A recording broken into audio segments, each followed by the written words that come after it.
لكم على حاجات جميلة وسندوتشات للدايت وكل حاجة.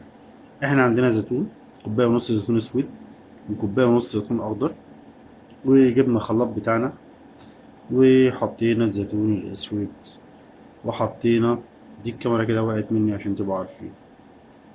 وبعد كده حطينا الزيتون الاسود والزيتون الاخضر، حطيناهم كلهم في الخلاط على اساس هنعملهم مزيج من الاتنين. واكيد اكيد لما تجربوها هتعجبكم جدا جدا جدا جدا. زي ما انتم شايفين حطينا الحاجات في الخلاط، وهنحط عليه زيت زيتون زي ما انتم شايفين، وهنضرب الخلاط. طبعا الخلاط ده طلع عين اهلي عشان تبقوا عارفين، لان اصلا الخلاط ده ولا بيضرب ولا بيعمل اي حاجه، ده عامل زي العربيه 28. طبعا حطيت عليه مكسرات.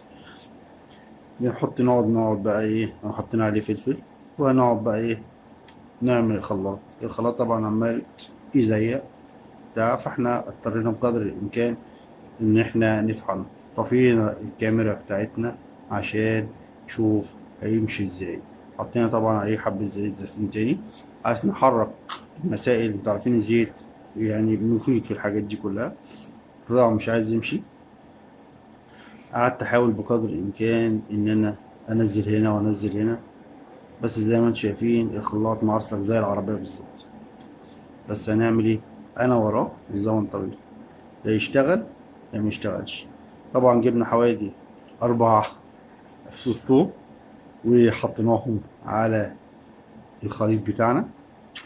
يا لهوي، شفتوا يعني، يعني مش اي حد يعمل البتاع دوت كده. اللي هو ايه بقى البتاع دوت اللي هو التوم. قفلنا تاني زي ما انتم شايفين، حته بالسكينه كده ايه، والله العظيم زي الفل. ما قلتليش ادي كده احنا حطينا فص الثوم زي ما هي، وهنقفل تاني ونحاول ندور مانيوال ولا اي حاجة. زي ما انتم شايفين حطيناه في علبة وحطينا عليه زيت زيتون وقفلناها.